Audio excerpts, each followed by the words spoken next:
ici pour parler, bien entendu, d'une part de Durkheim.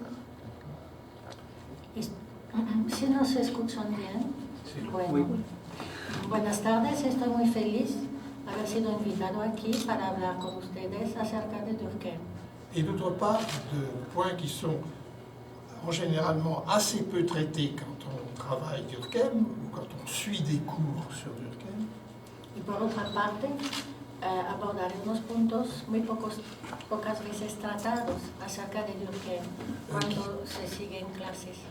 Qui concerne sa conception du sujet humain, Acerca de su concepción, su concepto del sujeto humano, du sujet humain, de l'homme, del hombre, del ser humano, de l'humanité, de la humanidad, de l'autonomie des personnes de la autonomía de las personas et de problèmes comme celui du sacré. y de problemas como es lo sagrado. Du sacré. Car il utilise souvent la notion de sacré Durkheim emplea a menudo esa noción de sagrado pour dire par exemple que dans le cadre des droits de l'homme, des théories des droits de l'homme, Por ejemplo, en el marco de las teorías de los derechos del hombre, l'homme est considéré comme sacré.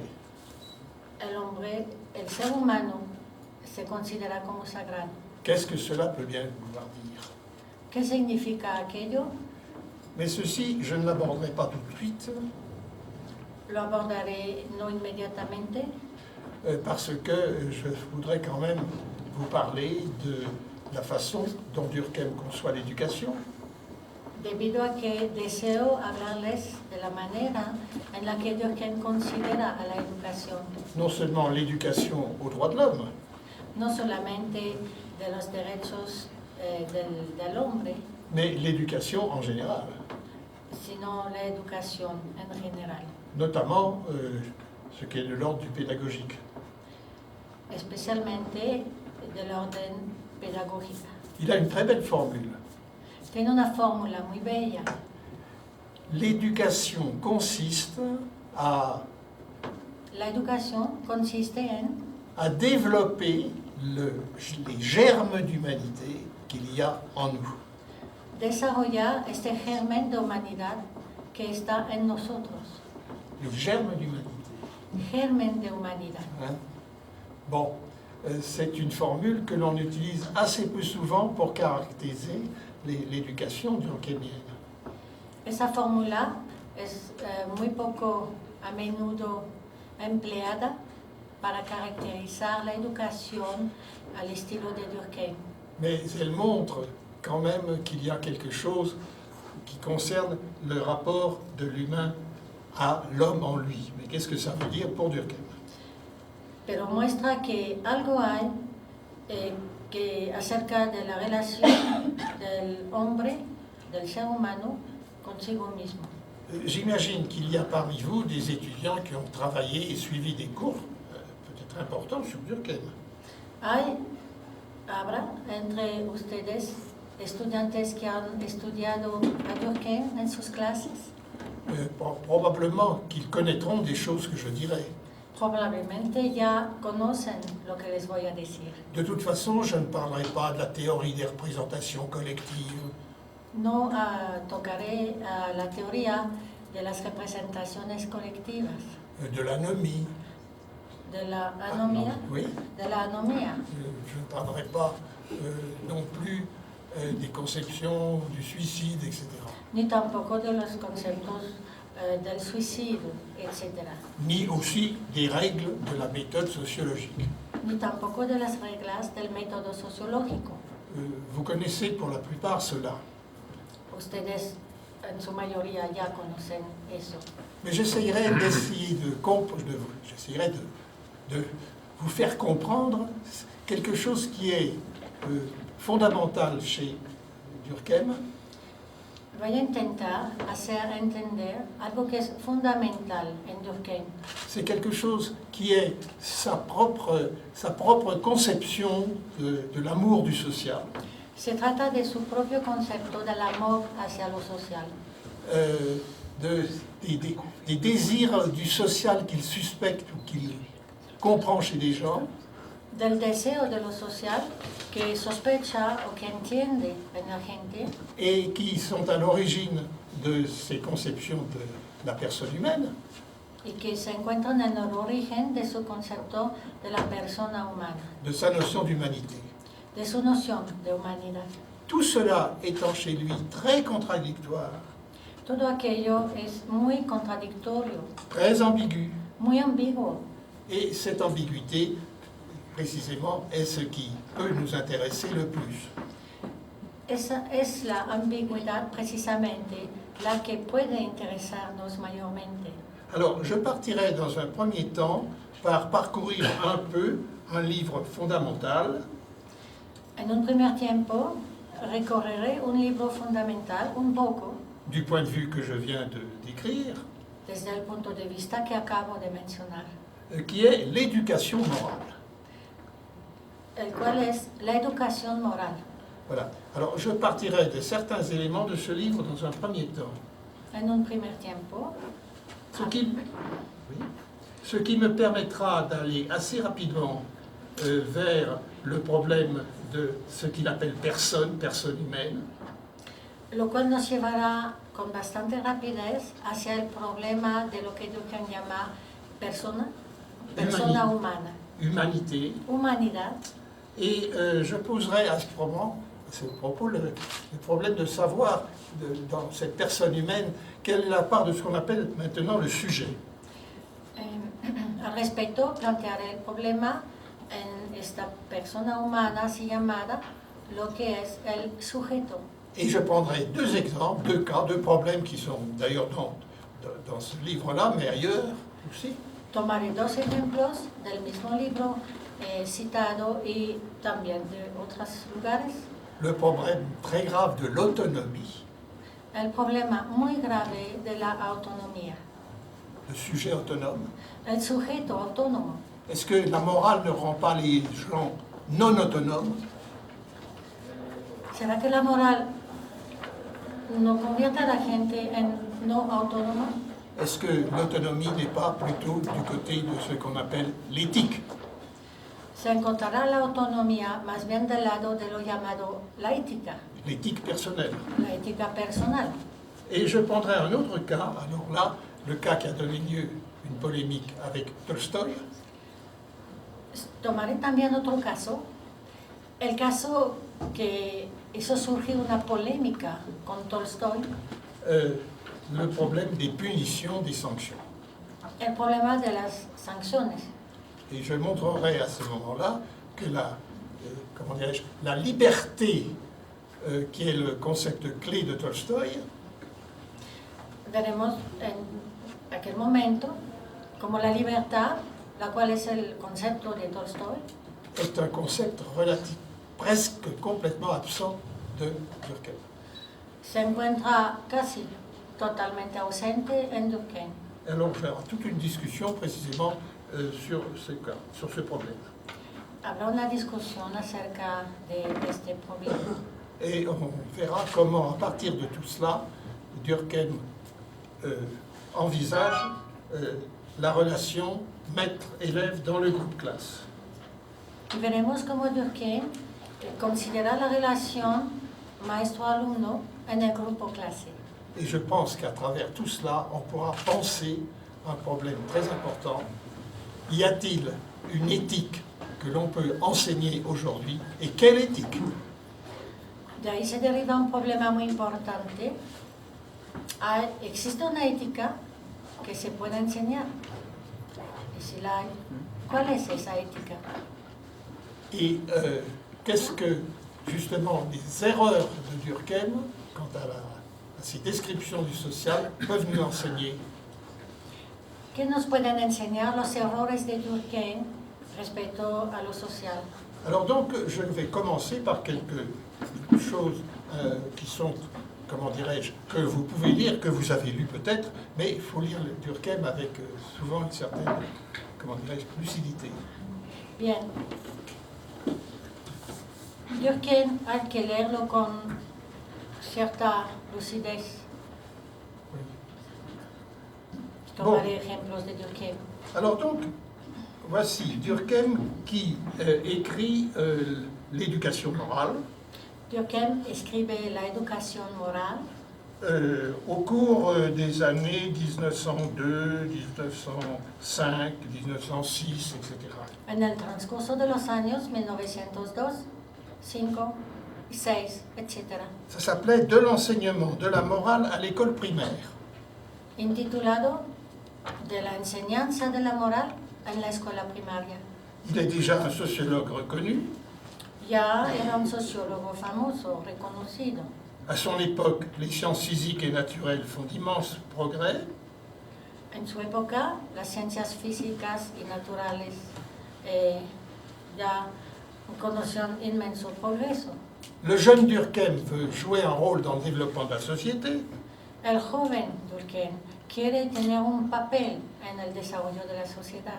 Et il combine une mission pédagogique de théoricien du social, Mezcla una misión teórica, une mission de théoricien du social de teórico social et de pédagogue. y de pedagogo. Voilà. Teórico social y pedagogo. Il veut faire voir aux hommes ce que peut être une bonne société. Quiere enseñar a los seres humanos lo que puede ser una buena sociedad. Alors pour ça, il faut savoir ce qu'est le groupe, le social. Por ello, hemos de saber en qué consiste el grupo, en qué consiste lo social. Alors, si vous lisez l'éducation morale, Si usted llega a leer la educación moral, il faut prendre en compte la mission que se donnait au départ Durkheim. deben de tomar en cuenta la misión que se dio en el inicio Durkheim. Oui, c'était la mission d'une bonne société à enseigner. Su misión era una buena sociedad a enseñar. D'en être le sociologue Ser el sociólogo de ello pour, je cite, aller vers une organisation sociale para, y cito, ir hacia una organización social vraiment basée sur la nature des choses. realmente basada en la naturaleza de los hechos. Alors il élabore une théorie du social Por ello elabora una teoría de lo social qui doit être mise en rapport avec une sorte d'inquiétude qu'avait Durkheim la cual debe de relacionarse con una especie de inquietud que tenía entonces Durkheim, des risques d'un morcellement social. con riesgos de un morcellement, es hacer varias partes pequeñas social, de una división en partes pequeñas social. Alors ça implique la représentation d'un groupe social uni, salvateur, Lo cual implica una representación de un grupo social unido, salvador, à la fois nourricier et protecteur, a la vez nourricier, que te alimenta como la mamá alimenta a su bebé, ¿no? Nourricier, y protector, oui, dans lesquels les hommes vont parvenir à vivre par excellence, à vivre un bien, sí, con la finalidad de que los hombres en esa sociedad vivan en excelencia, vivan bien, ce qu'il dit, le bien par excellence, la communion avec autrui. lo cual llama el bien por excelencia la comunión con el otro. Voilà. Alors, il se représente un homme séparé, très miséreux, misérable, très dans la misère, Representa un hombre en la miseria total, separado, et il veut essayer de définir la plénitude d'un homme y quiere definir la plenitud de un hombre qui dépasserait l'ancienneté de la coupure que rebasaría esa antigua corte, et, separación, corte. et il faut enseigner donc aux hommes la société comme un objet d'amour et de respect. Por lo que se debe enseñar a los seres humanos la sociedad de amor y de respeto. Du moins, la société qu'il faut construire. La sociedad, al menos, que se pretende construir. Alors je cite là une formule de Durkheim. Citemos una fórmula de Durkheim.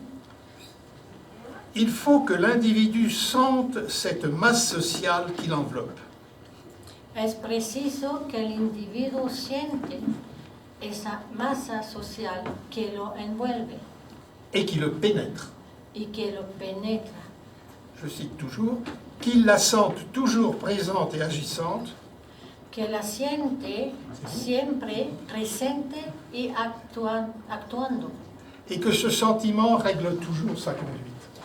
Y que ese sentimiento sea el que sea la norma siempre de conducta. Si on essaye de comprendre la vie intime du sociologue durkheimien, de Durkheim, Si procuremos entender la vida íntima del sociólogo Durkheim, il faut comprendre que c'est là le leitmotiv, comme on dit, du discours durkheimien. hemos de entender ahí el leitmotiv del discurso durkheimiano. Alors évidemment, il y a certainement, moi je dirais, quelque chose de fantasmatique là-dedans. Seguramente, diría yo, hay algo fantasmático, Fantasmatique. en ello, Fantasmatique, oui. fantasmagórico en ello. Une idéalisation de la société. Una idealización de la sociedad. Et bon, il faut comprendre que Durkheim va vers cela et que c'est ainsi qu'il faut vivre ce qu'il écrit, et pas seulement de la théorisation. Hemos de entender que Durkheim tiende hacia esa dirección y no hemos de limitarnos a la teoría. Dans d'autres secteurs de sa pensée, c'est la même chose. Es lo mismo en otro sector de su pensamiento. Il faut se dire, il a fait des erreurs. Hemos de decirnos, sí, ha hecho errores. Ses théorisations sont moins bonnes que celles de Weber, par exemple. Sus teorizaciones, por ejemplo, son menos buenas que las de Weber, Mais il y a sous ces théorisations une espèce comment dirais-je, de sentiment social très fort chez lui. abajo de esas teorizaciones hay un sentimiento social muy fuerte en él, en Durkheim. Deux paramètres essentiels, à mon avis, permettent d'analyser les rapports entre une société et ses membres. Dos parámetros esenciales, en mi opinión, permiten analizar las relaciones entre una sociedad y sus miembros. Alors, je passe en ce moment à des éléments de théorisation. Abordamos elementos de socialización. Ça va au niveau de... Pas plus vite. Pas plus loin, Comme ça. pas plus vite et pas plus loin. Comme ça, c'est pas... Bon, alors, ce sont des paramètres qui permettent d'analyser donc les rapports entre une société et ses membres. Son parámetros que permiten analizar las relaciones entre la sociedad y sus miembros. Vous les connaissez, ils apparaissent dès de la division du travail social. Los conocen ustedes, aparecen desde que se inició la división de la labor social. Ce sont les concepts d'intégration et de régulation. Son los conceptos de integración y de regulación. Oui, si. Intégration, régulation. Bien. Le processus d'intégration désigne la façon dont un groupe social El proceso de integración designa la manera en la que un grupo social attire à lui l'individu, atrae hacia sí al individuo, et le processus de régulation y el proceso de regulación signifie la manière dont les comportements des individus sont harmonisés. significa la manera con la cual el comportamiento de los comportamientos de los individuos son armonizados. Je cite encore une formule de Durkheim. Citemos nuevamente una fórmula de Durkheim. Quand la société est fortement intégrée, Cuando la sociedad es fuertemente integrada, elle tient les individus sous sa dépendance. Elle tient les individus. Sí, C'est une formule. y tiene muy bien cogidos los individuos bajo su dependencia. Elle considère qu'ils sont à son service Considera que están bajo su servicio et par conséquent ne leur permet pas de disposer d'eux-mêmes à leur fantaisie. y, por lo tanto, no les permite que dispongan de sí mismos según su fantasía. Bon. Mais on peut lire aussi chez lui.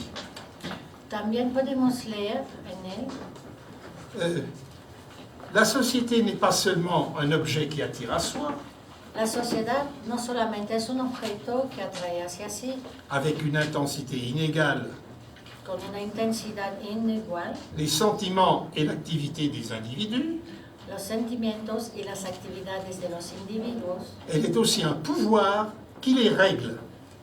sino que también es un poder que los regula. Alors, vous voyez deux choses. Hemos aquí dos cosas.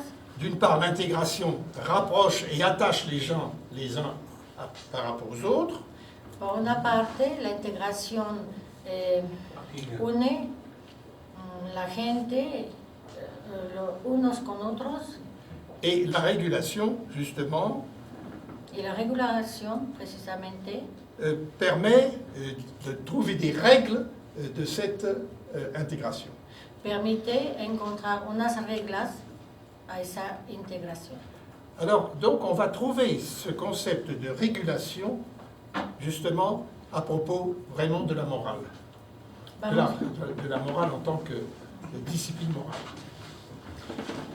On va trouver ça. Vamos a hallar este concepto de regulación a través de una disciplina moral. Alors, vous savez que, si vous avez lu le suicide, Si usted leyó El suicidio, qu'il distingue deux sortes de suicide, plus un troisième, qui distingue deux sortes de suicide, el cual distingue a dos tipos, géneros de suicidio, más un tercero, le suicide égoïste el suicidio egoísta et le suicide anomique. y el suicidio anómico. Voilà. Intégration déficitaire, suicide égoïste. Integración deficitaria, suicidio egoísta. Intégration trop forte, suicide altruiste. Integración demasiado fuerte, suicidio altruista. Il parle aussi donc du suicide anomique, par absence de règles que suivent l'individu. También aborda el suicidio anónico por ausencia de reglas que regulan al individuo. Alors, il y a donc dans le suicide une espèce d'explicitation de tous ces éléments théoriques qui lui permettent d'analyser quelque chose qui se passe. Pues hay en el suicidio unos elementos que permiten analizar lo que sucede, unos elementos de anotación Je des éléments. pense à autre chose. Bon, alors, je vais passer tout de suite à des applications plus pédagogiques. Voy a pasar inmediatamente a unas aplicaciones más pedagógicas. Après le suicide, Después del suicidio, Durkheim va essayer d'analyser plus à fond Durkheim intenta analizar más profundamente, más a fondo, ce qui fait le fond de l'individu, d'un individu. lo que constituye el fondo de un individuo. Alors là, je ne vais pas dire qu'il est près de la psychanalyse, No diré que se encuentra cerca de la psicoanálisis, mais il présente un homme, un individu, je dis toujours homme-individu, je ne dis pas encore sujet, et c'est exprès. pero presenta un hombre individuo, digo siempre hombre individuo, todavía no menciono hombre sujeto a propósito. Voilà. Alors, donc, il a une idée que l'homme est fondamentalement ce qu'il appelle un être de désir. Tiene pues la idea de que el ser humano es fundamentalmente un ser de deseos. Il est mu au départ par des désirs potentiellement illimités. En el inicio se mueve a base de unos deseos ilimitados, où l'imagination joue un rôle fondamental. donde la imaginación tiene un papel fundamental. Et justement, ces désirs doivent recevoir, dans le cadre du processus de socialisation, Y precisamente esos deseos están llevados a recibir en un marco de lo que se llamará el proceso de socialización, une limite pour préserver l'équilibre individuel. un límite con el fin de preservar el equilibrio individual. Alors, c'est pourquoi il va dire que l'un des rôles de l'éducation, de la famille, Por ello dice que uno de los papeles de la educación, de la familia, c'est, et particulièrement à l'école primaire, muy en especial en la escuela primaria, c'est d'apprendre la modération du désir. consiste en aprender la moderación del deseo.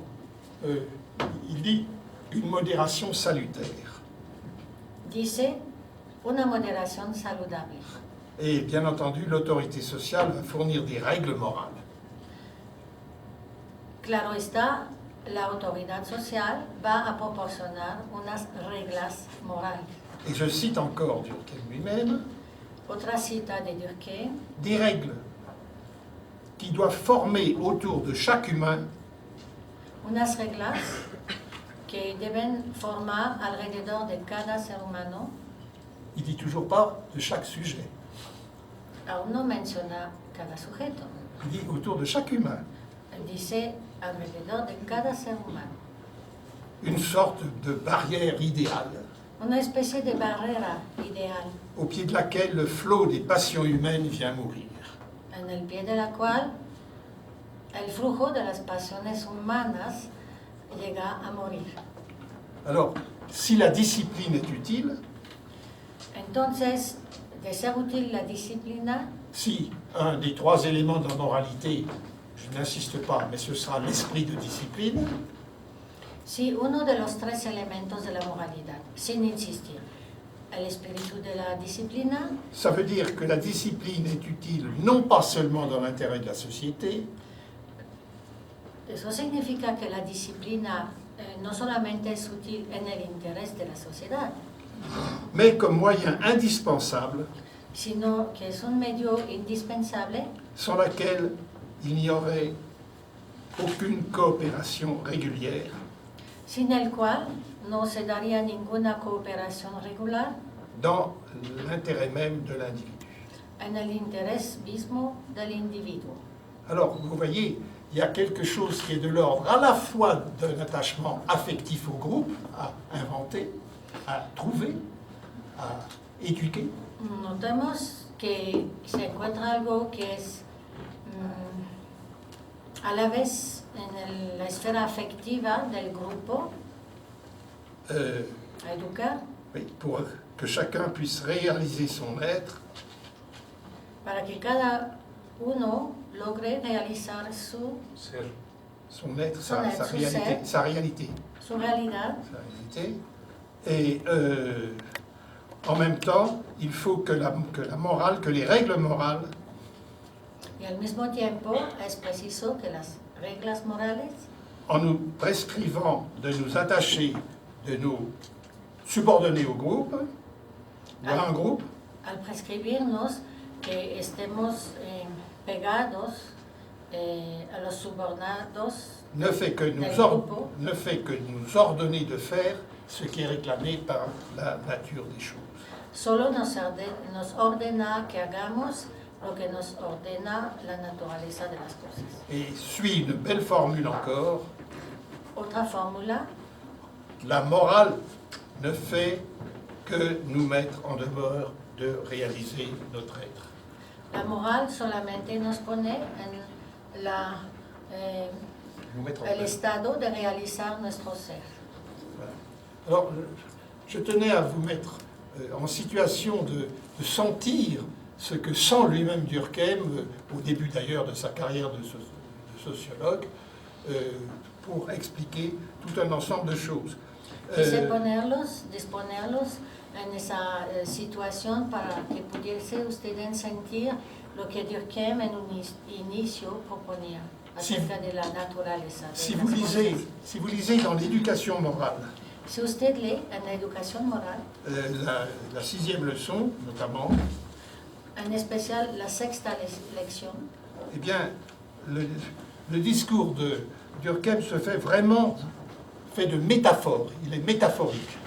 el discurso de Durkheim está hecho de metáforas, es un discurso metafórico. La discipline, c'est la société en tant qu'elle nous commande.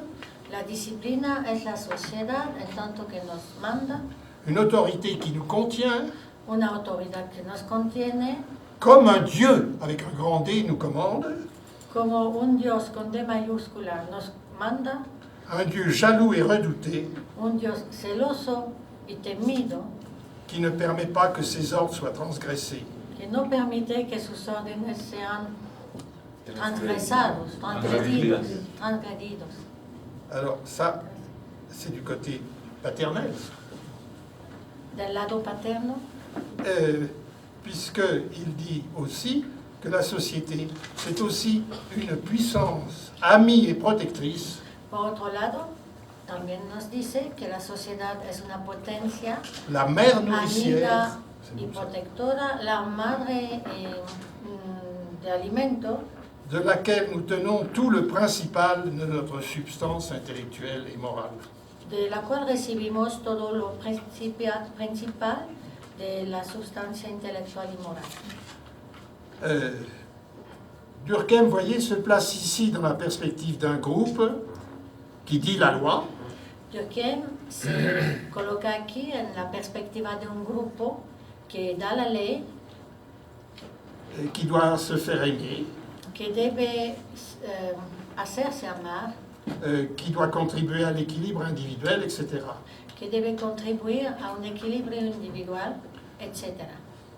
Alors, autour de cette problématique, il y a tout un ensemble d'œuvres qui vont évidemment jusqu'aux formes élémentaires de la vie religieuse. Un conjunto de obras giran alrededor de esta temática en un concepto religioso. La mission de la science sociale sera donc de rapprocher l'homme le plus possible de ce qu'on peut appeler l'humain. La misión de la ciencia social consiste pues en acercar lo más dentro de lo posible el ser humano de lo que llamamos lo humano. Alors les dimensions de l'esprit de discipline et de l'attachement au groupe, qui sont, vous savez, les deux premiers éléments de la moralité dans le livre, Las dimensiones del espíritu de disciplina y del ser apegado a un grupo. l'esprit de discipline donc, et l'attachement au groupe. El espíritu de disciplina pues, y el estar apegado a un grupo. En les lisant, vous ne devez pas seulement vous situer par rapport aux devoirs et aux biens, No debemos de colocarse solamente en la perspectiva del deber y del bien al leerlos, mais ce que, dès avant 1898, sino lo que ya antes de 1898, c'est l'année de l'affaire Dreyfus en France. en Francia, el año del asunto Dreyfus, Oui. Eh bien, il y a chez Durkheim un élément quasi religieux. Il a parlé de Dieu tout à l'heure. encontramos en Durkheim un elemento casi religioso, mencionó a Dios. Cet élément lui permet, enfin pour lui, le fait mettre en avant ce qu'il appelle le culte de l'homme. Él pone en adelante, por delante, el culto al hombre, Une sorte de culte de religieux, une sorte de culte religieux, una especie de culto religioso, le développement d'un processus el desarrollo d'un proceso qui doit être, selon l'instruction morale, mais aussi plus tard, peut-être une sorte d'instruction plus humaine, comment dirais-je, l'éducation aux droits de l'homme. sí, llamado a ser una especie de instrucción moral y más adelante una instrucción más humana, los derechos humanos. Je vous rappelle que Durkheim a été à l'origine en France, avec d'autres, de l'association international des droits de l'homme. Recordemos y recuerdo que Durkheim en Francia ha estado en el origen de la fundación de la Sociedad de los Derechos Humanos. Oui. Derechos del hombre. Comment? Derechos del hombre. Derechos del hombre, es muy diferente. Bon. Derechos del hombre. Culte de l'homme, quand même, le mot culte est un mot religieux. Culto hacia el hombre, culto es una palabra religiosa. Et ce culte fait partie d'un processus selon lequel l'homme el cual pertenece a un proceso según el cual el hombre devient un Dieu pour l'homme. se vuelve un Dios para el hombre. Dieu avec un grand D. Dios con una D mayúscula. Alors, vous voyez que l'esprit discipline, dont parle tout un chapitre du livre, El espíritu de disciplina, que abarca un capítulo entero del libro, c'est une façon d'attacher l'enfant au groupe, es una manera de tener apegado al niño al grupo, de dépasser un état d'anomie, de rebasar un estado de anomia, et bref, d'aller dans le sens d'un des axiomes fondamentaux de notre morale, ir hacia un axiomo fundamental de la moral. et je répète encore une formule, c'est que la personne humaine est la chose sainte par excellence. Otra fórmula, la persona humana es la cosa santa por excelencia.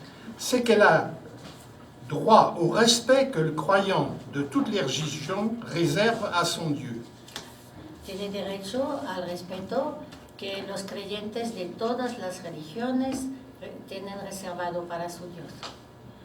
Alors, quand même, c'est assez intéressant, mais un peu inquiétant, de voir le père de la sociologie française Es un poco interesante y a la vez inquietante ver cómo el padre de la sociedad francesa, sociología francesa, penser les droits de l'homme, pensaba los derechos del hombre, les associations de droits de l'homme, las asociaciones de los derechos del hombre, dans l'idée d'une religion en la idea de una religión de la personne humaine. una religión de la persona humana. Ça peut se discuter. Podemos discutirlo. Ce n'est pas religieux que de dire les droits de l'homme doivent être respectés en Afghanistan. No es religioso decir los derechos del hombre deben de respetarse en Afganistán, Mais il est fait que ça s'oppose à d'autres religions, pero eso hace que se oponga a otras religiones, à d'autres dieux. a otros dioses. Alors, c'est une question que je pose.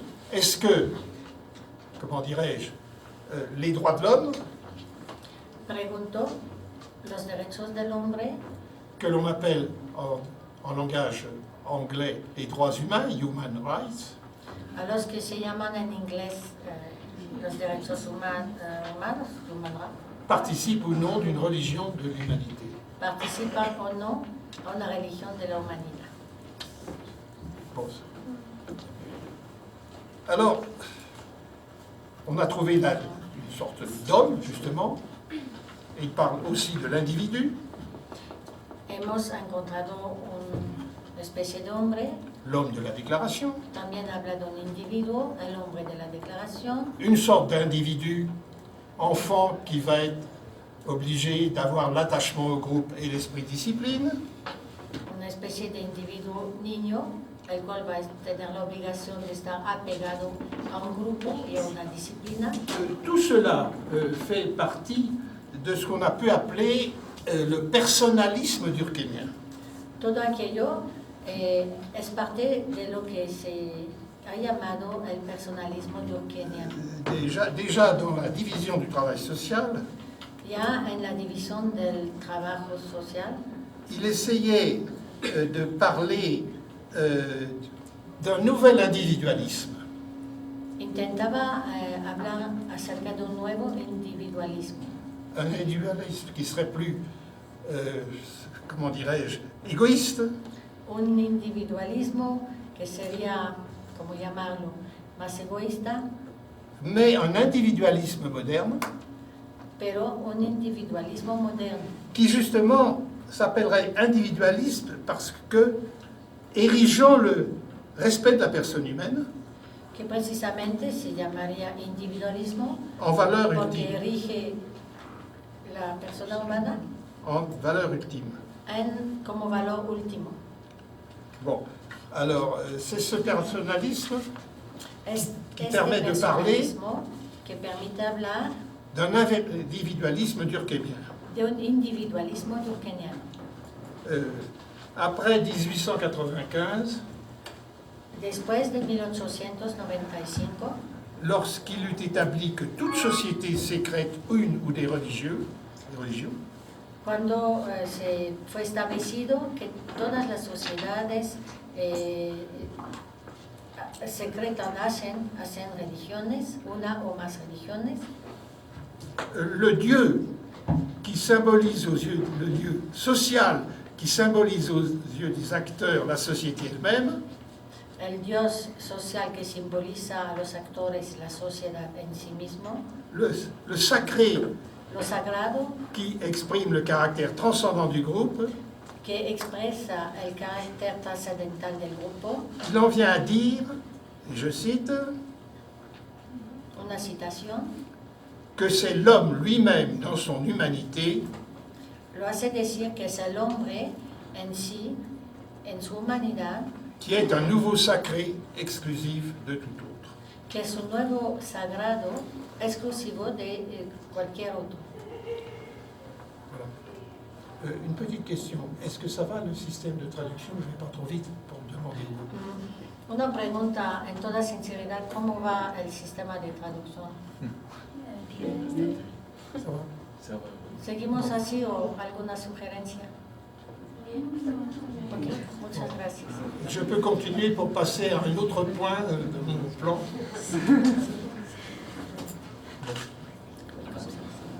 Tiens, il a disparu là.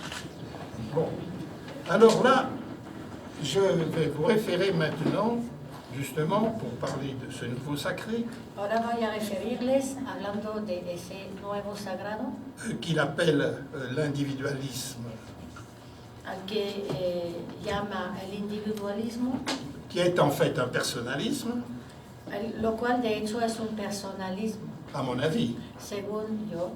Alors, il rédige, à l'époque où il fait le cours sur l'éducation morale, En la época, cuando hizo el curso acerca de la educación moral, il publie un important article intitulé « L'individualisme et les intellectuels ». él publica un importante artículo intitulado El individualismo y los intelectuales. C'est au moment de l'affaire Dreyfus. Precisamente en el momento del asunto Dreyfus. Dreyfus est condamné, quoique innocent, Dreyfus es condenado, a pesar de ser inocente, parce que il est supposé avoir, comment dirais-je, détruit quelque chose au niveau de l'armée, de la conception de l'armée, porque supuestamente destruyó algo del ejército, de la concepción del concepto del ejército. Alors, je ne détaille pas l'affaire Dreyfus. No detallo el asunto Dreyfus. Dreyfus est condamné, bien qu'innocent, Dreyfus, a pesar de ser inocente, es condenado parce que, dans une certaine mesure, il est juif, porque, en cierta medida, se trata de un judío. et alors, donc, il y a des articles sont publiés Se publican artículos contre Dreyfus. en contra de Dreyfus. Et il y a une société, c'est la Société des droits de l'homme, c'est l'association actuelle. Enfin, je veux dire, c'est pas l'association, c'est le mouvement actuel des droits de l'homme. Hay una sociedad, la misma sociedad que actualmente es de los derechos del hombre, qui naît en société avec l'appui de Durkheim. que nace en la sociedad con el apoyo de Durkheim. Alors, Durkheim pose la question. Durkheim pregunta, Au nom de la raison d'État, peut-on condamner un innocent? en nombre de la razón de Estado, La réponse ¿Se est, vale condenar a un inocente? la réponse est sans équivoque. La respuesta es inequívoca. Une entreprise dirigée contre les droits de l'individu est révoltante Una empresa dirigida en contra de los derechos del individuo parce qu'elle va à l'en- es revoltante, inaceptable, parce qu'elle va à l'encontre du cheminement de la société moderne. por la razón de que va en contra del caminar de la sociedad moderna. Et il ajoute qu'il est presque atteint maintenant. Y añade, Ah ben, la cual casi se alcanzó en la actualidad, où les membres d'un même groupe social sociedad en la que los miembros de un mismo grupo social n'auront plus rien de commun entre eux que leur qualité d'homme. solamente tendrán en común entre sí su cualidad de hombres, de seres humanos, Alors donc, y nada más. cet individualisme personnaliste, si vous voulez, Este individualismo personalista, por decirlo así, qui voit dans la reconnaissance du caractère sacré de la personne humaine que ve a través del reconocimiento del carácter sagrado de la persona humana, c'est ce qui peut seulement maintenant assurer la cohésion des sociétés. es lo único que puede asegurar ahora la cohesión de una sociedad. C'est pourquoi défendre les droits de l'individu, les droits de l'homme, Debido a ello, defender los derechos del individuo, los derechos del hombre, c'est défendre du même coup les intérêts vitaux de la société. consiste en defender por ahí mismo los intereses de la sociedad. J'ai ici des extraits que j'ai photocopiés de cet article qui s'appelle L'individualisme et les intellectuels. Tengo aquí una fotocopia de este artículo intitulado El individualismo de la... Los individualismo de la- intelectuales. Les intellectuels. de los, el C'est le individualismo titre. y los C'est le intelectuales. titre. Y los intelectuales. Connaissez-vous cet article vraiment fondamental? ¿Conoce usted este artículo realmente fundamental? J'entends vous, les Durkheimiens ou les comment dirais-je, étudiants de Durkheimien. Ustedes, los estudiantes de Durkheim. Non? No. Bueno. Ah, c'est quand même un article clé au niveau de Durkheim politique, de Durkheim sociologue et de Durkheim humaniste. Es un artículo clave acerca del Durkheim político, Durkheim sociólogo, Durkheim humanista. Je l'ai personnellement publié Lo publiqué personalmente dans un livre intitulé, dans un livre que j'ai intitulé La science sociale et l'action, en un libro al cual he intitulado, que intitulé La ciencia social en acción, qui a été publié aux presses universitaires de France publicado en las PUF, Prensas Universitarias de Francia, et qui groupe une dizaine d'articles de Durkheim recopila unos 10 artículos de Durkheim, qui permettent de comprendre ses positions politiques, los cuales permiten comprender su posición política, éthiques, ética, quelquefois, a veces et positions éducatives. educativa.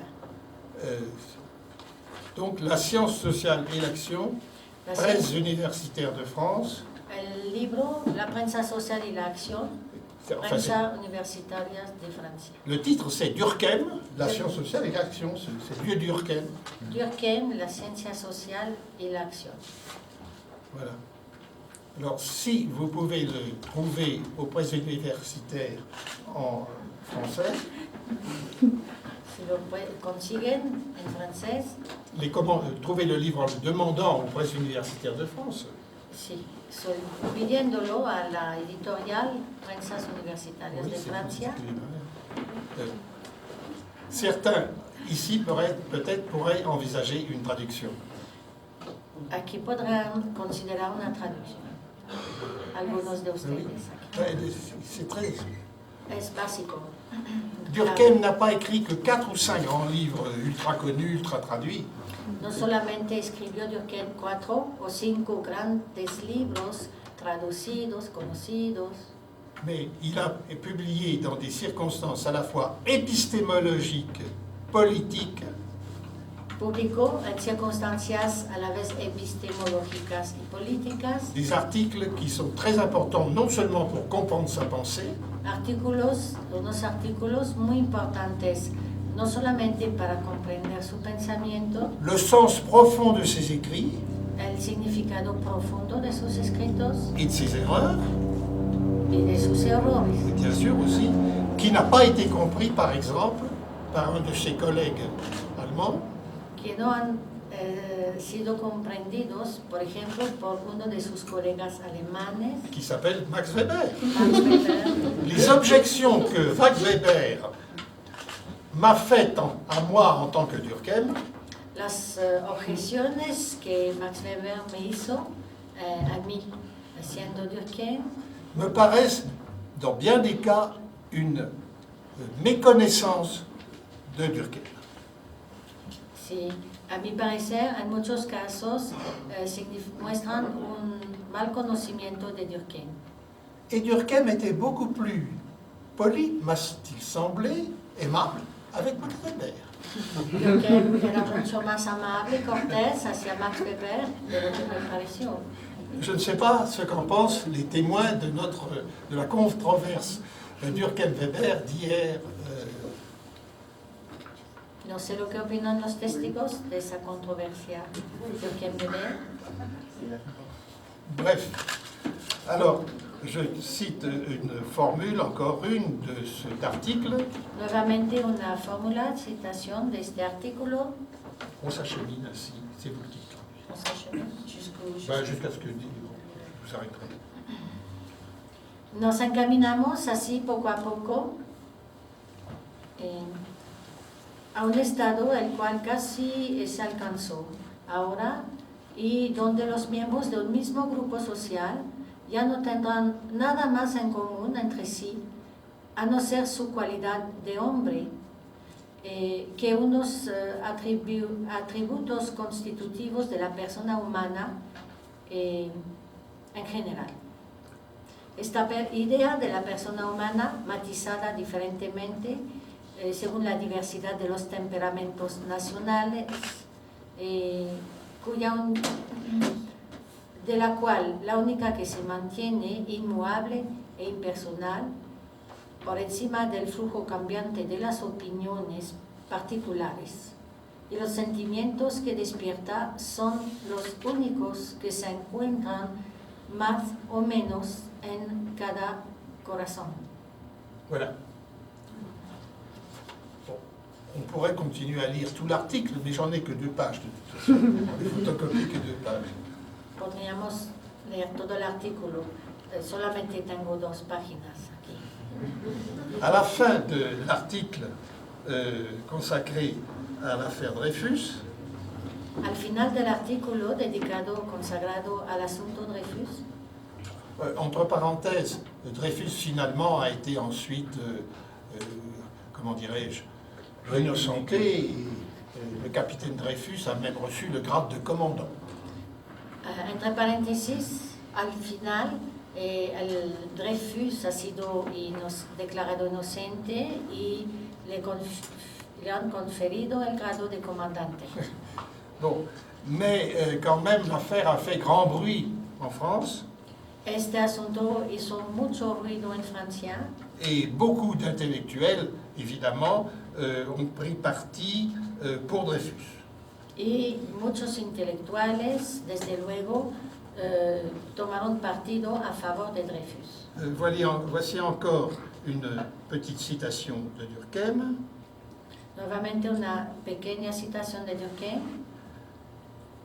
À propos justement de cette éclipse des droits de l'homme, en quelque sorte, des droits humains au moment de l'affaire.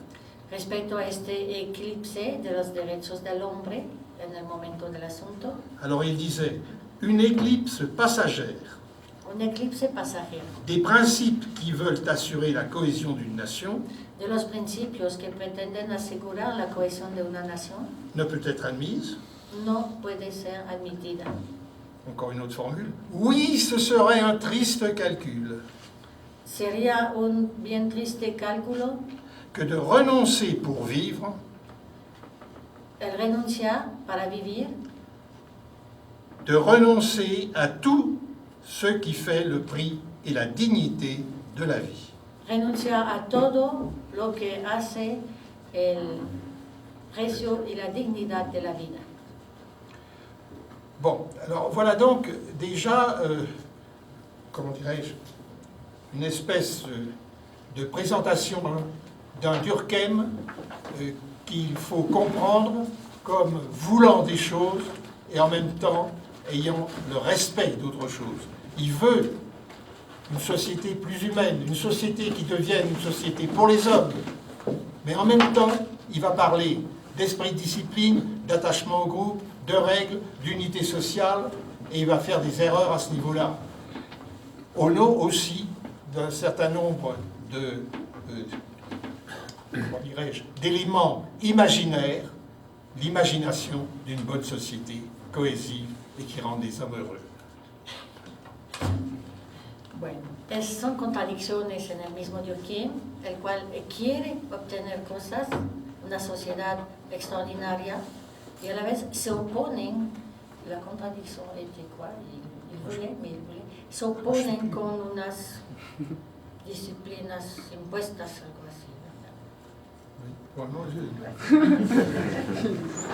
Quand elle traduit, Una contradicción en Durkheim, de lo que quiere en realidad y por otro lado de lo que propone. quand ma chère introductrice, traductrice traduit, je pense déjà à la phrase que je vais prononcer après. Faire des phrases courtes. Et c'est pas, oui, mais plus elles sont courtes, moins j'arrive à penser. D'accord. Je vais protéger. Non, moi je dis ça comme ça. Alors, maintenant, après cette espèce de panorama général où j'essaye de trouver un sens au durkhemisme qui n'est pas toujours donné en général. Después de este panorama general, Je voudrais prendre en soi le concept d'humanité, quisiera abordar el concepto de humanidad, qui est à la fois un terme abstrait a la vez un término abstracto et en même temps un terme qui signifie des choses interhumaines. y un término que significa a la vez cosas interhumanas. Alors, il est utilisé, semble-t-il, selon deux cas. Se emplea, según dos casos, Il est utilisé, selon certains cas, en extension, primer caso en extensión, c'est-à-dire l'ensemble des hommes. es decir, el conjunto de los hombres. L'humanité, c'est l'ensemble des humains, l'ensemble des hommes. La humanidad es el conjunto de los humanos, el conjunto de los hombres, En extension ou en compréhension, comme on dit, o en comprensión, c'est-à-dire les caractères qui font de l'homme un homme. es decir, los caracteres que hacen del hombre un hombre, L'humain dans l'homme. lo humano en el hombre. Vous savez que l'extension et la compréhension, ça permet d'expliquer le sens d'un mot. La extensión y la comprensión permiten explicar el significado de una palabra. Un mot peut signifier l'ensemble de ce qui est signifié par le mot, l'ensemble des choses signifiées par le mot. Una palabra puede significar el conjunto de las cosas significadas por la palabra Et la compréhension, le sens profond du terme. y la comprensión, el significado profundo del término. Dans la 5e leçon d'éducation morale, En la quinta lección de la educación moral, il est utilisé justement comme un des groupes multiples, l'humanité c'est un des groupes multiples au sein desquels vit l'homme aujourd'hui. la humanidad es uno de los grupos múltiples en el que vive el hombre hoy. Voilà, ça c'est l'humanité en extension, En la humanidad en extensión, fait de tout un ensemble de groupes. hecho de un conjunto de grupos. Il s'agit en fait d'un terme abstrait. Se trata de un término abstracto, qui ne représente pas seulement un groupe constitué, no solamente representa a un grupo constituido, mais un idéal lointain où tous les groupes fusionneraient. sino a un ideal, un lejano ideal en el que todos los grupos fusionarían.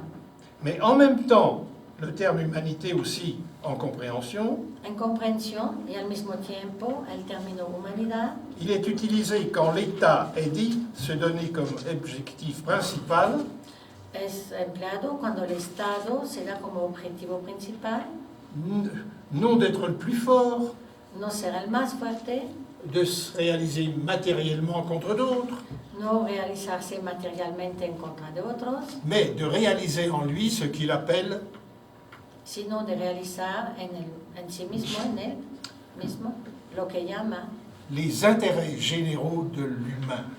los intereses generales del humano. Donc, c'est là la vision d'une société fondée sur le culte de l'homme ou de l'humain, Hemos aquí la visión de una sociedad basada en el culto del hombre, culto de lo humano.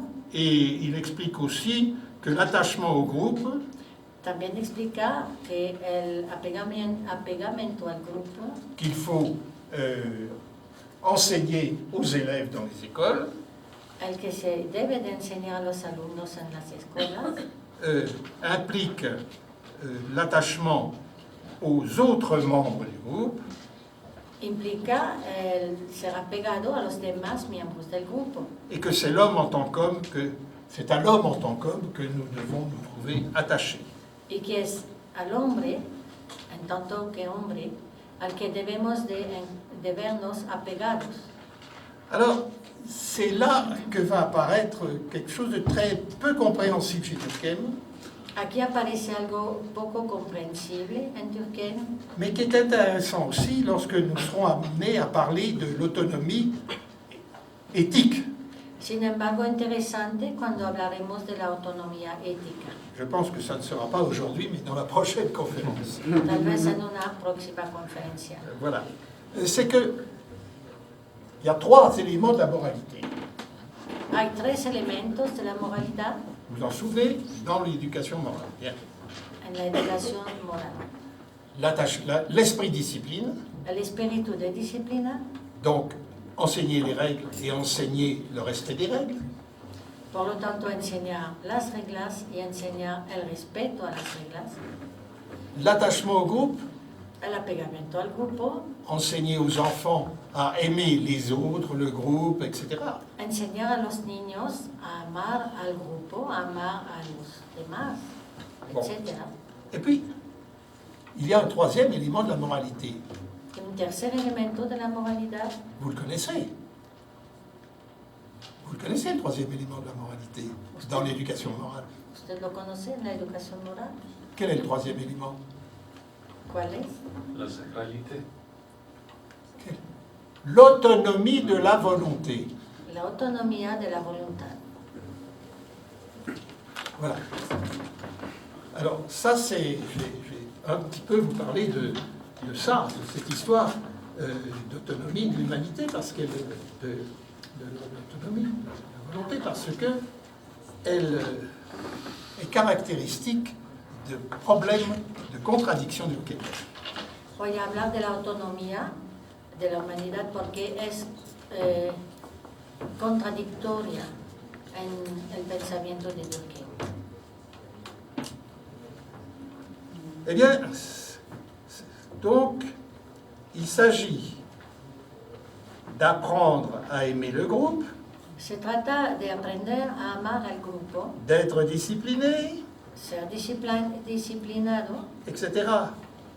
Mais aussi, también si le fonctionnement de notre morale dit que la personne humaine est une chose sainte, si dice que el funcionamiento moral dice que la persona humana es una cosa santa, toute espèce d'empiètement sur nous-mêmes todo lo que pisotea lo nuestro,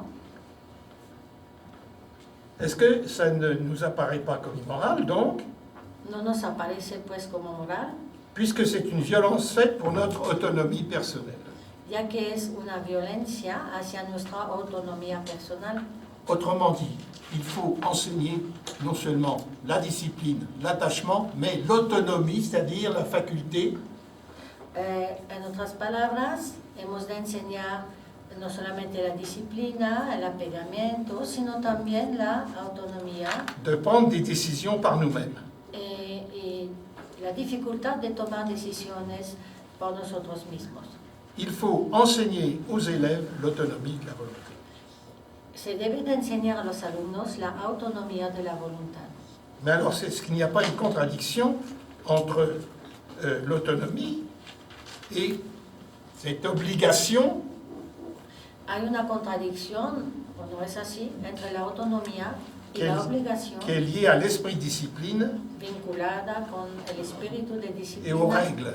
y con las reglas. Mais quelle autonomie alors? Entonces, ¿cuál autonomía? Alors, je reviendrai plus tard sur la notion d'autonomie, Más tarde regresaré a esa noción de autonomía, dans sa liaison avec l'éthique, vinculada con la ética, avec la conception actuelle de l'éthique. con la concepción actual de la ética. Mais Durkheim a un drôle de raisonnement. Durkheim razona de una manera chistosa.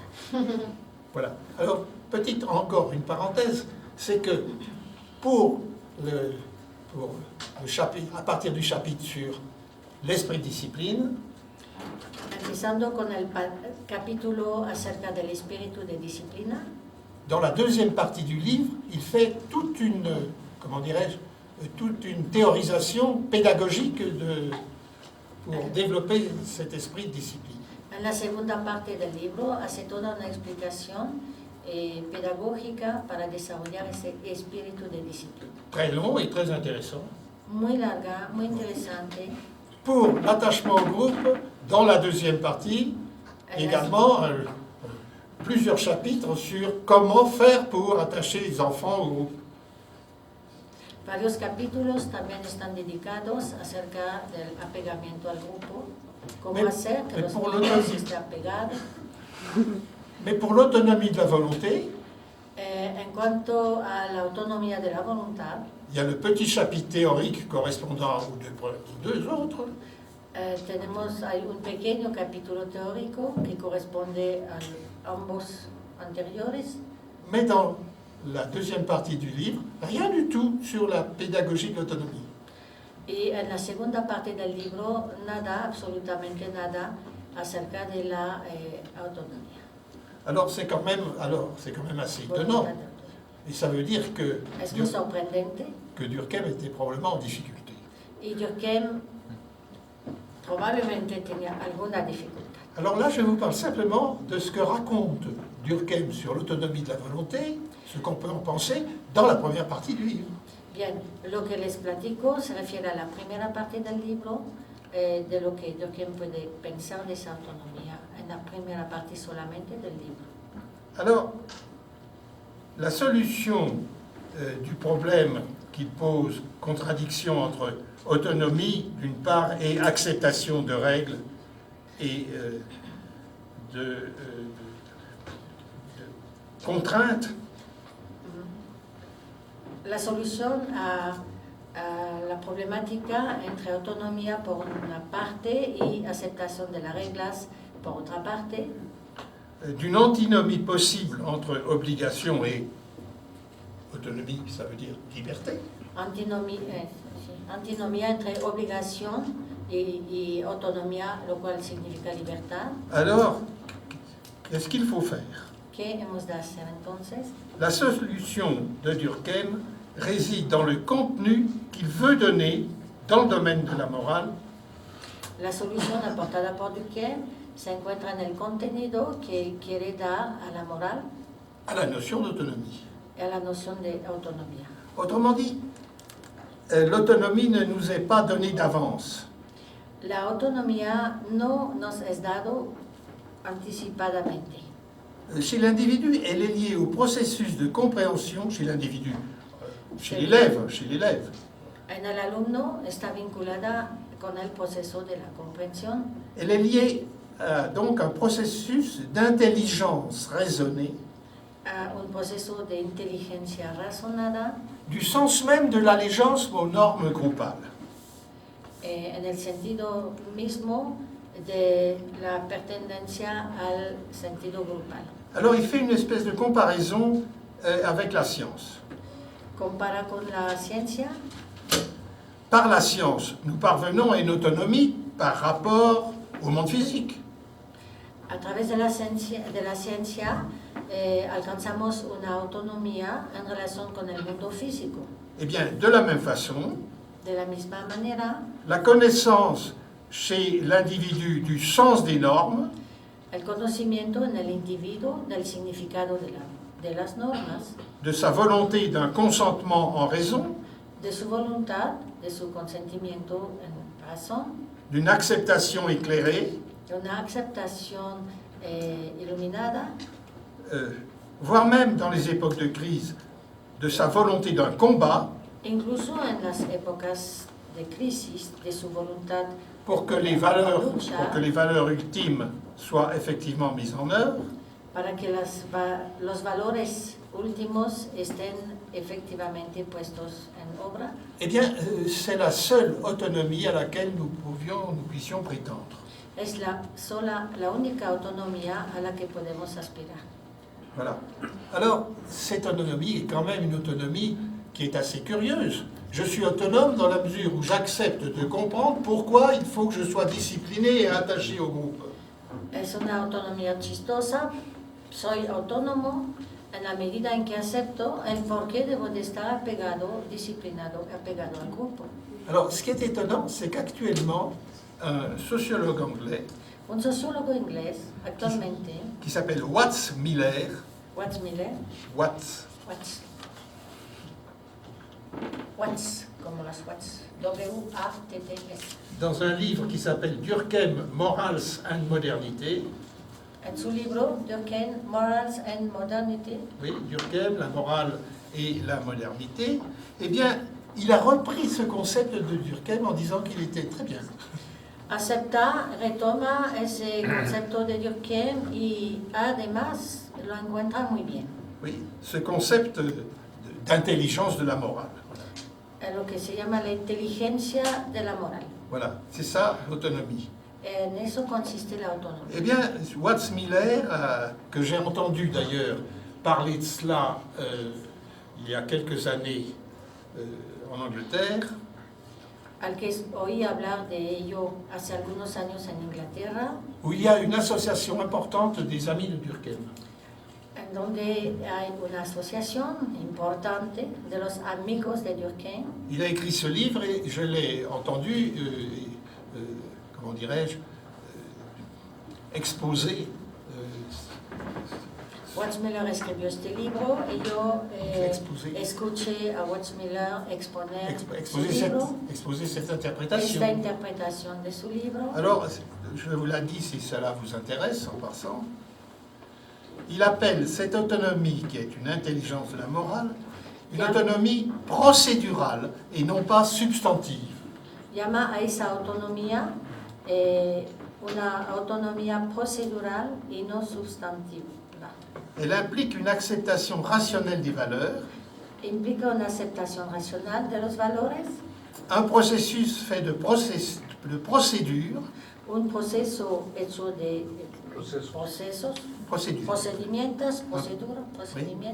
procedimientos, un proceso hecho de Oui, d'accord. procedimientos, d'actes de volonté, de actos de voluntad, c'est l'autonomie de la volonté, es la autonomía de la bon, voluntad, d'actes de volonté, en lesquels le sujet se pose impersonnellement en los cuales el sujeto se plantea impersonalmente et universellement y universalmente comme agent de construction du lien social. como agente de construcción del vínculo social.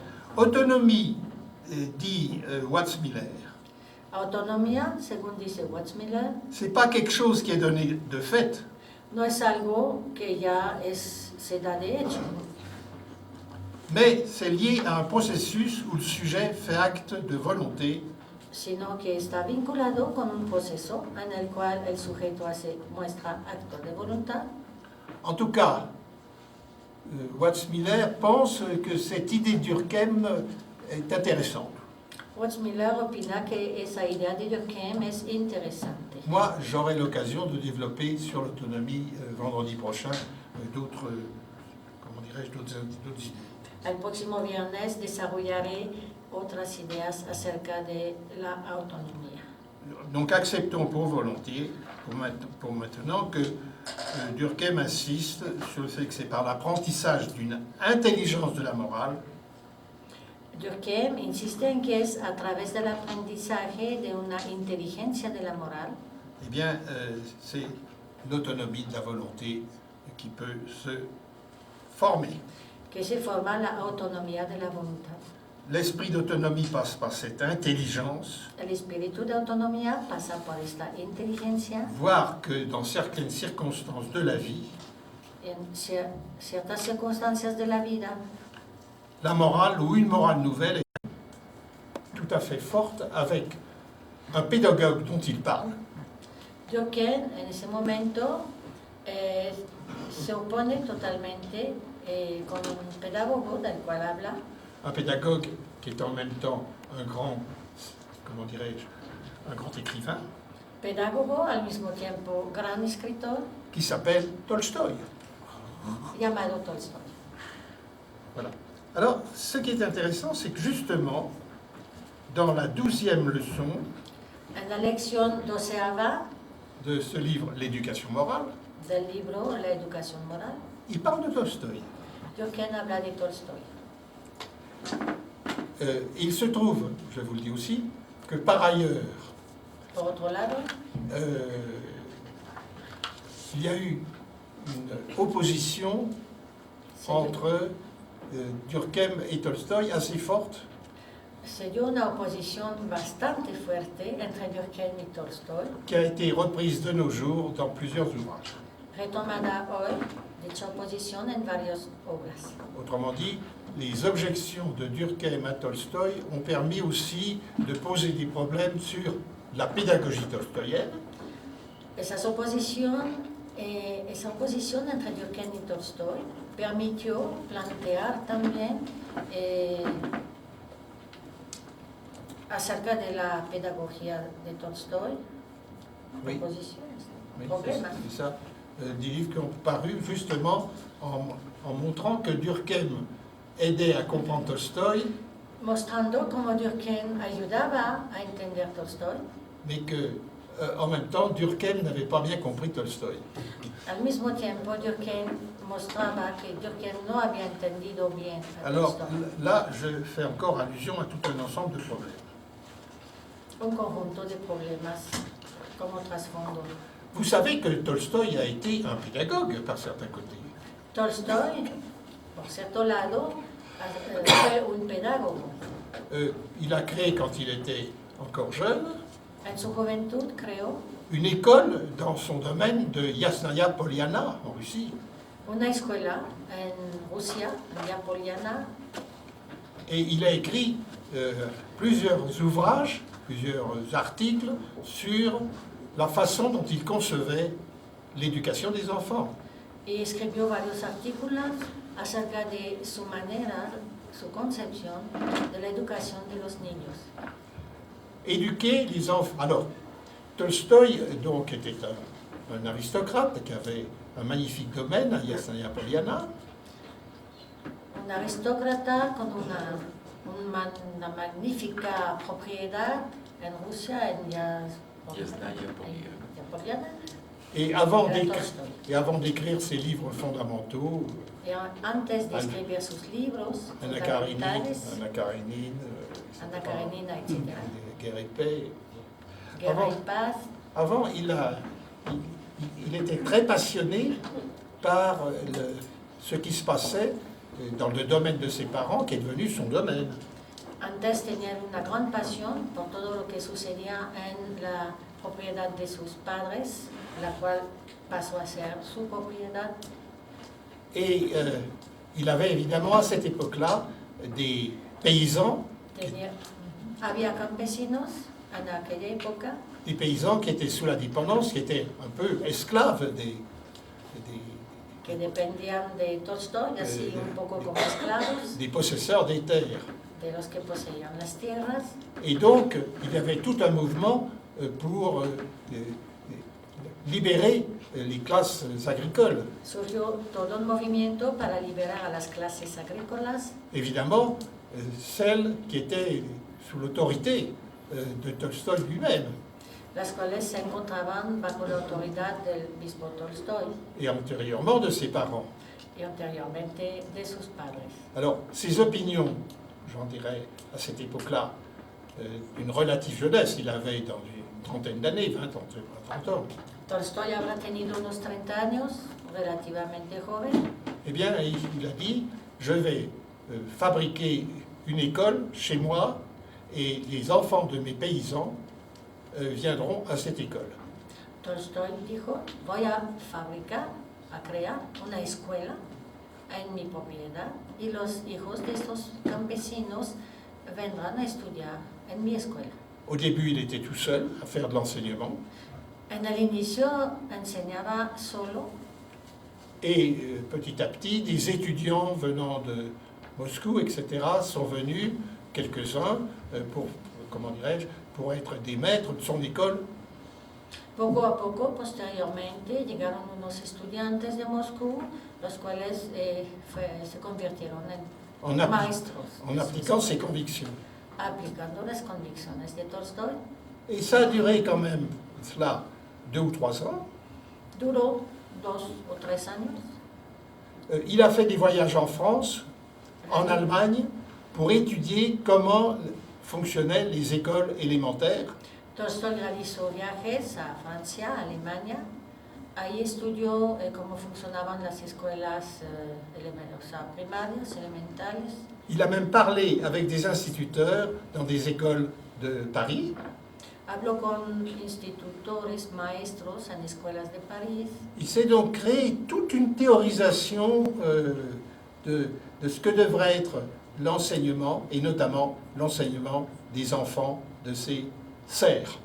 Así adquirió toda una teorización de lo que han de ser la enseñanza a esos niños, a esos pequeños seres. Et quand il est revenu, après une première année avec son école, Después de un año con su escuela, a su regreso, pendant 2 ans, elle a fonctionné alors qu'il se mariait et commençait à écrire des livres. funcionó esa escuela unos 2 años, mientras se fue casando y fue empezando a escribir sus libros. L'école s'est arrêtée à ce moment-là, La escuela se paró en ese entonces, notamment parce que le gouvernement du Tsar l'a interdite. por prohibición del zar, del gobierno del zar. Mais Tolstoï, 20 ans après, a repris cette école 20 años después, Tolstoy retomó esa escuela avec d'autres maîtres, con otros maestros. et dans les dernières années de sa vie, En los últimos años de su vida, il a écrit des livres pour les maîtres, des livres pour l'enseignement des maîtres. escribió libros para los maestros, para la enseñanza impartida por los maestros. Tolstoï est important Tolstoy es importante dans l'histoire de la pédagogie en la historia de la pedagogía parce qu'il est l'inventeur de ce qu'on a appelé les pédagogies libertaires. se le considera el inventor de a lo que se llamó la pedagogía libertaria, Les fameuses pédagogies libertaires qui ont eu toute une histoire.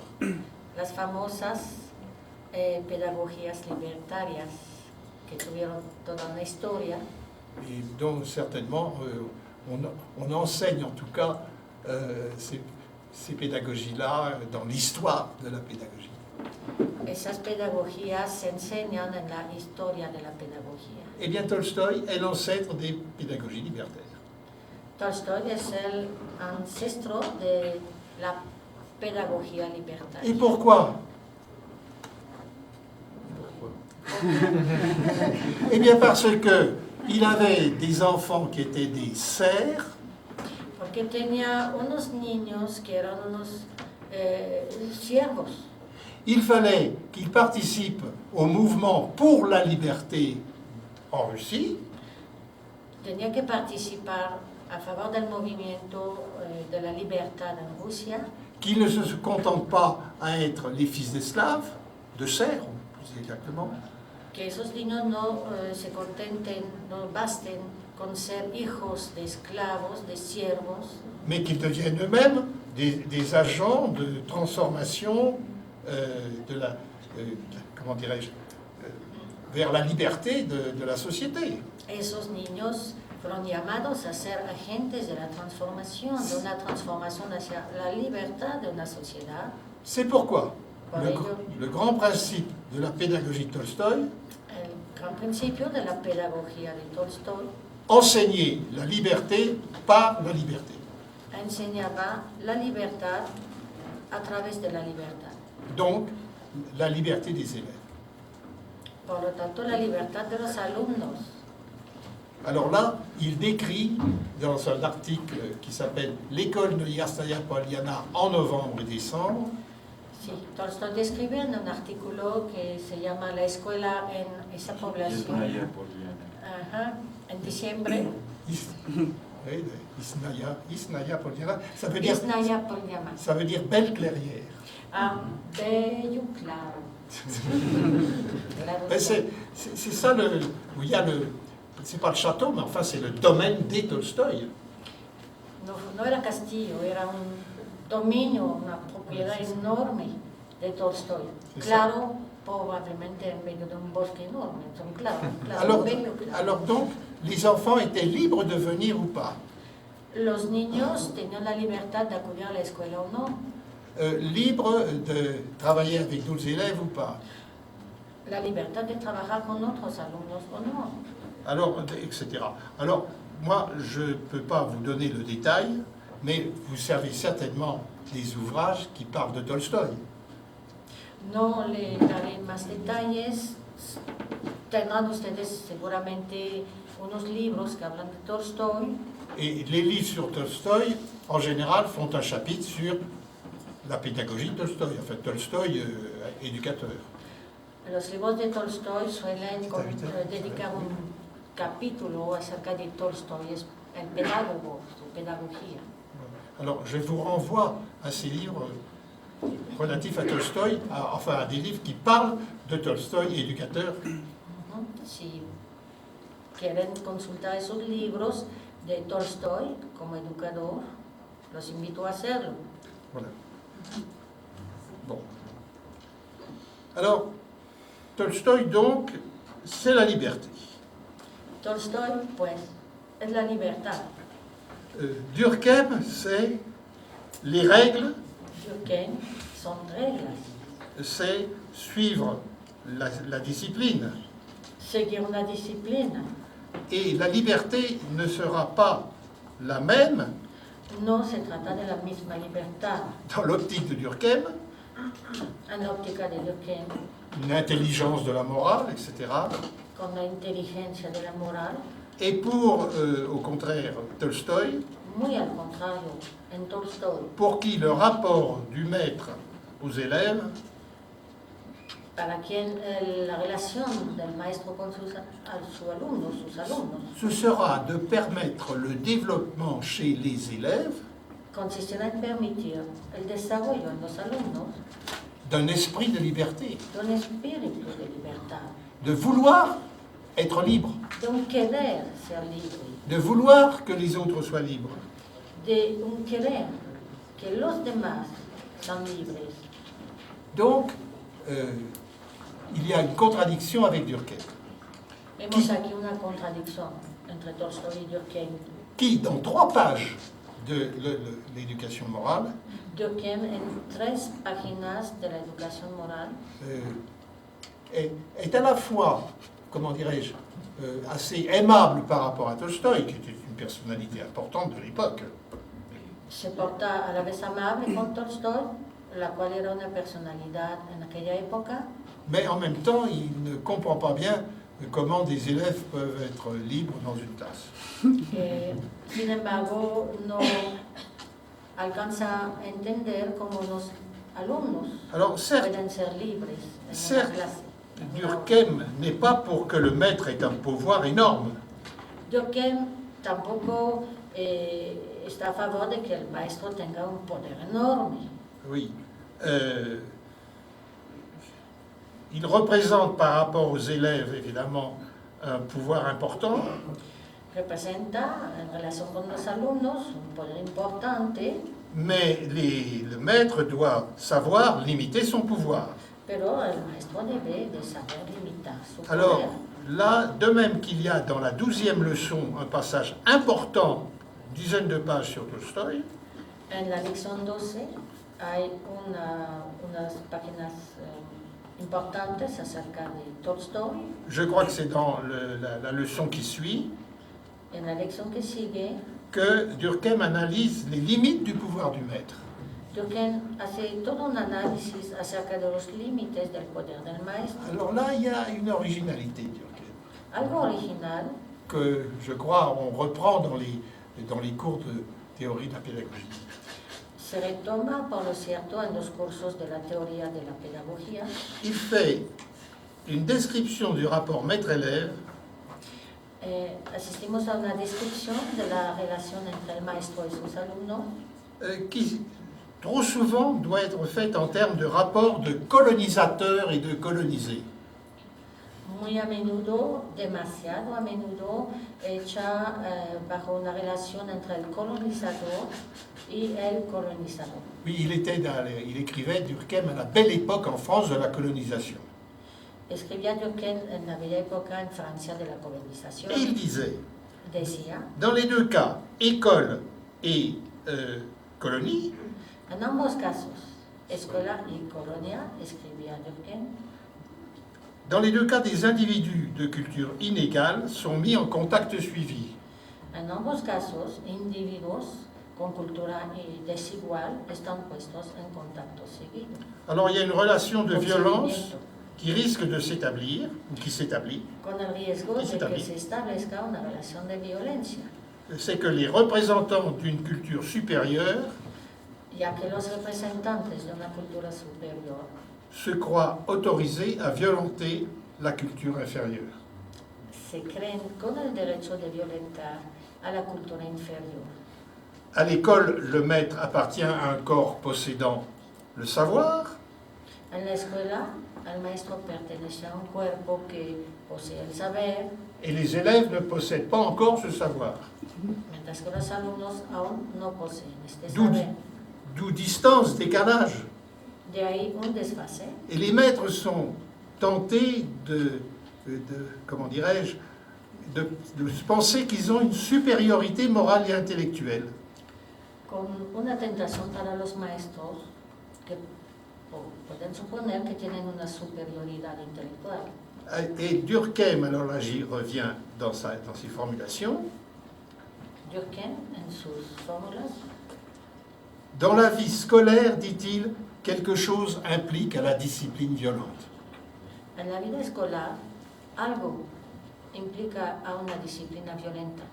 Et tant qu'une force contraire n'intervient pas, Y mientras que no intervenga una fuerza contraria, l'école est devant le risque de la constitution d'une forme monarchique. la escuela se encuentra frente a un peligro de una forma monárquica. Mais évidemment, il faut lutter contre cela. Por supuesto, hay que luchar en contra de ello. Donc vous voyez Durkheim parler d'esprit de discipline, d'autorité, etc., s'opposant à l'idée d'une autonomie réelle, créatrice, s'opposant en quelque sorte à la pédagogie de la liberté par la liberté de Tolstoï. Bien, Durkheim tenía entonces una idea de disciplina que se opone a una idea de libertad, Por la libertad. por la libertad, inteligencia por la libertad, lo cual se opone a la pedagogía de Tolstoy. Eh oui, il s'oppose à... Et tout en faisant cela, il dit, attention, le maître ne doit pas se comporter avec une violence colonisatrice. En medio de todo aquello, dice, cuidado, el maestro no debe de comportarse con una una actitud colonizadora. Et il ajoute les maîtres devraient être plutôt effrayés de l'étendue de leur pouvoir. Añade, los maestros deberían ser asustados por la magnitud de su poder, Que découragés par quelques sentiments d'impuissance. más bien así que desanimados por un sentimiento de impotencia.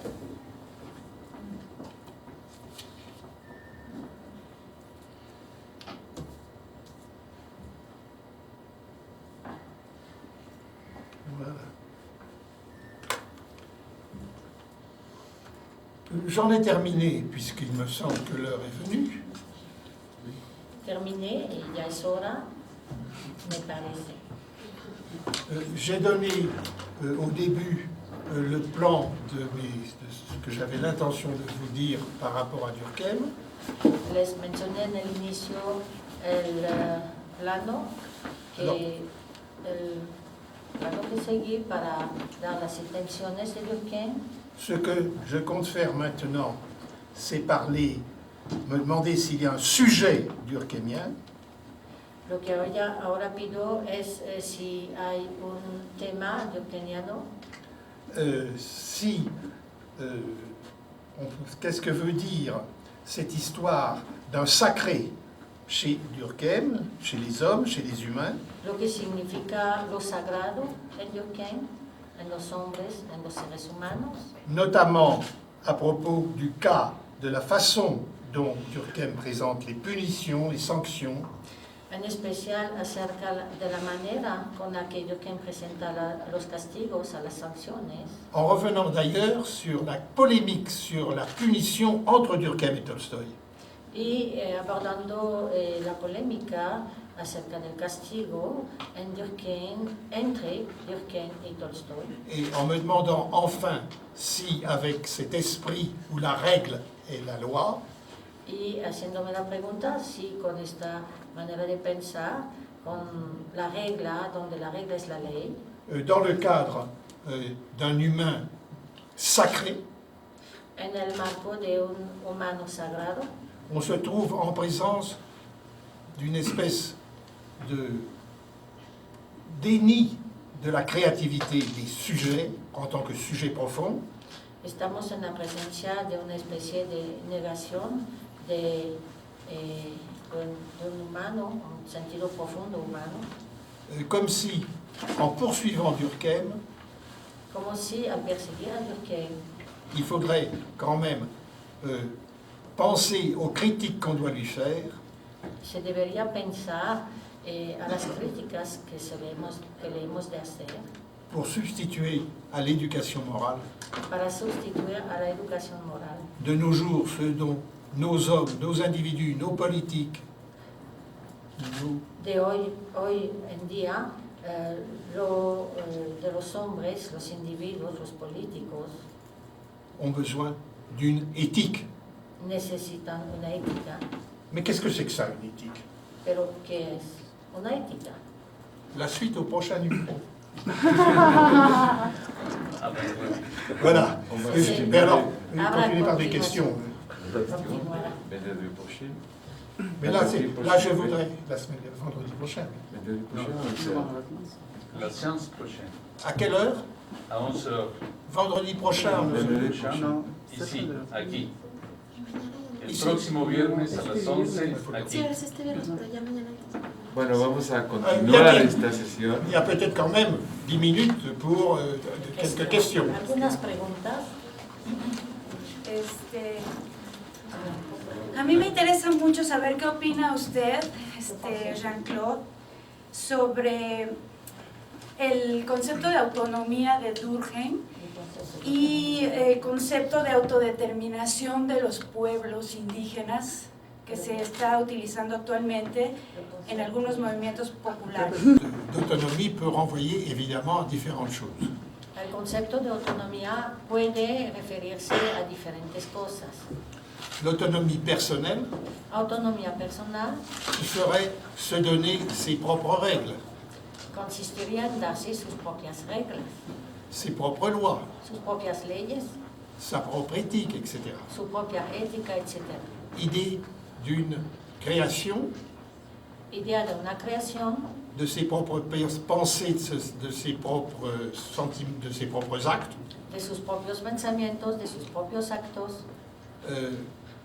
C'est ça, comment dirais-je, l'autonomie comme liberté du sujet. Es autonomía en tanto que libertad del sujeto. Bon. L'autonomie au niveau des groupes, du social, c'est quand même autre chose. La autonomía a nivel grupal, a nivel social, es otra cosa. On est évidemment dans le social quand on parle de l'autonomie individuelle. Estamos, por supuesto, dentro de lo social cuando hablamos de la autonomía individual, Puisque l'individu autonome est en réaction avec d'autres individus autonomes, etc., ya que, éventuellement. ya que el individuo autónomo está en reacción con otros individuos autónomos. Bon, mais ce qu'on peut appeler autonomie collective, autonomie sociale, Refiriéndonos a autonomía colectiva, autonomía social, alors c'est l'autonomie d'un groupe. se trata de la autonomía de un grupo. Soit dans une société complexe, un groupe parmi d'autres, des groupes En una sociedad compleja es un grupo entre otros grupos, des groupes politiques, des groupes sociaux, des groupes pueden ser grupos políticos, industriels, etc., grupos sociales, grupos industriales, etc., où se posent aussi des questions d'éthique. en los cuales también se plantean asuntos éticos. Pensez à la bioéthique Pensemos en la bioética à l'heure actuelle. actualmente. Et puis alors, aux questions, est-ce que l'avortement, ça se, comment dirais-je, ça se permet? Se permite el aborto, Est-ce qu'il est permis? se permite, Ou bien est-ce qu'au contraire, comme dans le temps, o como era antes, avant les autorisations modernes, antes de las autorizaciones modernas, dans les pays, comment dirais-je, en voie de développement, en los países en vía de desarrollo, est-ce que l'avortement est interdit preguntamos si está prohibido el aborto ou doit être interdit? o si debe de estar prohibido. Voilà un problème d'éthique sociale. Es un problema de ética social. La impresión, yo no la impresión, que ce qu'on a discuté dans le dialogue entre Weber et Durkheim, eso que hemos discutido entre el diálogo y Durkheim, la critique de Weber était plutôt dirigée non pas à Durkheim, estaba dirigida no tanto a Durkheim, pero a Comte. A Comte. Creo que, je pense que celui qui écrit le dialogue, aquel que escribió el diálogo,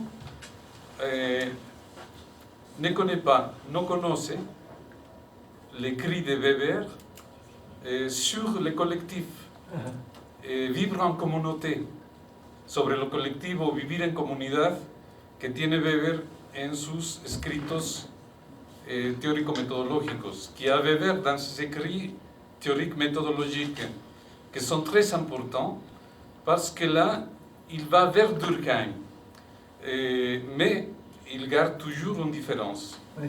Va hacia Durkheim, pero guarda siempre una diferencia.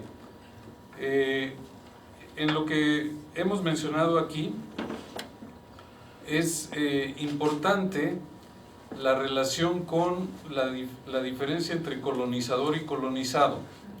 En ce qu'on a discuté ici, c'est très important la différence entre colonisateur et colonisé. Parce que c'est un problème d'aujourd'hui encore. Es un problema de hoy todavía. En México vivimos una fase postcolonial. Au Mexique, on vit une phase encore postcoloniale. Je pense que c'est intéressant pour cette discussion. ¿Qué pensez-vous? Pienso que es interesante para esta discusión. ¿Qué es lo que usted piensa? Je suis d'accord. ¿Están de acuerdo? Je suis d'accord. Estoy de acuerdo. Mais dans toute société, les personnes qui ont l'autorité, les présidents qui ont le pouvoir, les chefs, En todas las sociedades, las personas que detienen el poder, los jefes, los presidentes, sont dans une situation par rapport au peuple et aussi à ceux qui les soutiennent de colonisateurs. se encuentran en una posición en relación con el pueblo y con los que sostienen al pueblo, una posición de colonizador. Hitler a colonisé l'Allemagne Hitler colonizó a Alemania pour en faire ce qu'elle a fait. para hacer lo que hizo. Je crois qu'une tendance des hommes de pouvoir, En mi opinión, es una tendencia de los hombres de poder, c'est de retrouver en eux l'esprit qu'avaient les grands colonisateurs de notre histoire. reencuentran dentro de sí ese espíritu de los grandes colonizadores de la historia. Voilà. Il y avait une autre question là-bas. Desde la perspectiva de Durkheim, del manejo de la disciplina escolar y la perspectiva en la que Fillou habla sobre la autonomía, ¿sí? Sobre esta inteligencia de la voluntad, ¿sí?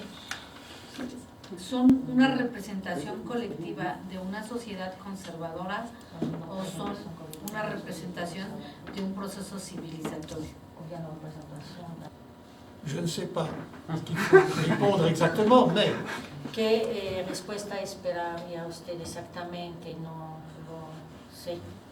Pero ¿Cuál mais sería la posición de Fillou al respecto de la posición entre Durkheim y Giroud, por ejemplo? La legislación de la civilización. par rapport à ce que Durkheim et de Giraud. Giraud.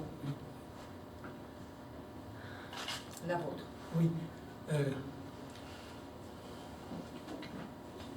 Et la celle de Durkheim, celle de Giraud. Je ne sais plus quelle question il disait avant. Eh bien, en parlant de L'intelligence, ah oui, oui. Oui, ce concept d'intelligence de la morale, Este concepto de inteligencia de la moral, qui a été repris par Watts Miller, el cual retoma Watts Miller, alors de deux choses l'une.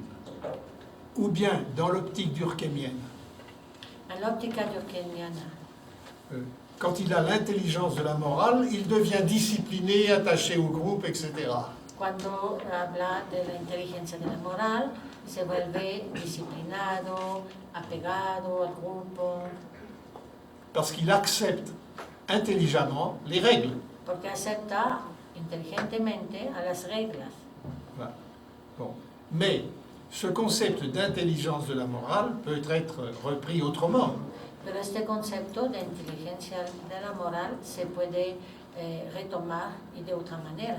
Il peut être repris effectivement au sein du social, Puede ser retomado en el ámbito de lo social, dans l'appréhension en quelque sorte de ce qui se passe dans une société donnée, en la aprehensión de lo que ocurre en una sociedad dada. c'est-à-dire que le problème, c'est celui de la, comment dirais-je, du soutien de la fabrication d'une intelligence sociale. Moi, je passe à autre chose. El problema es cómo sostener la fabricación de una inteligencia social. Hier, j'assistais à, comment dirais-je, à un colloque organisé sur le problème de la bureaucratie et des intellectuels. Ayer asistí a un coloquio acerca de la burocracia y de los intelectuales. C'était à l'occasion d'un livre d'une personne dont... Gina Sabludowski. comment elle s'appelle?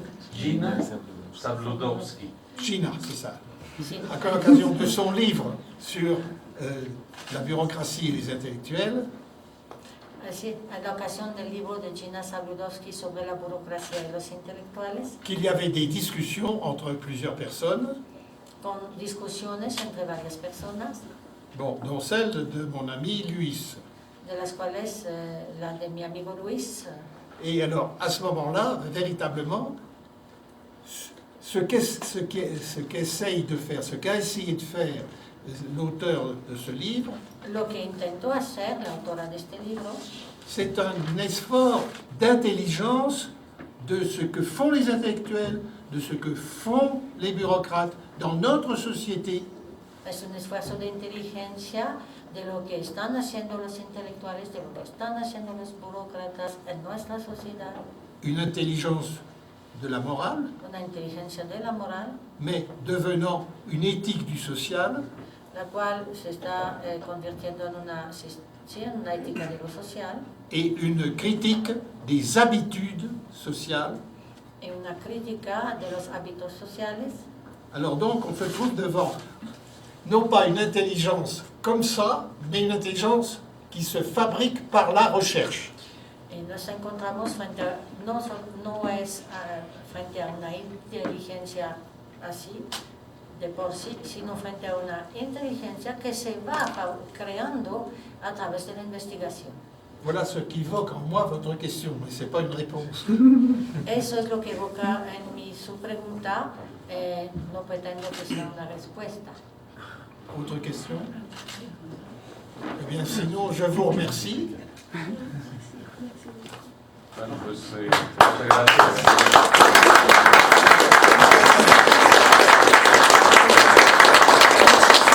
Et j'espère que certains d'entre vous pourront venir continuer le travail comme moi. Espero que algunos de ustedes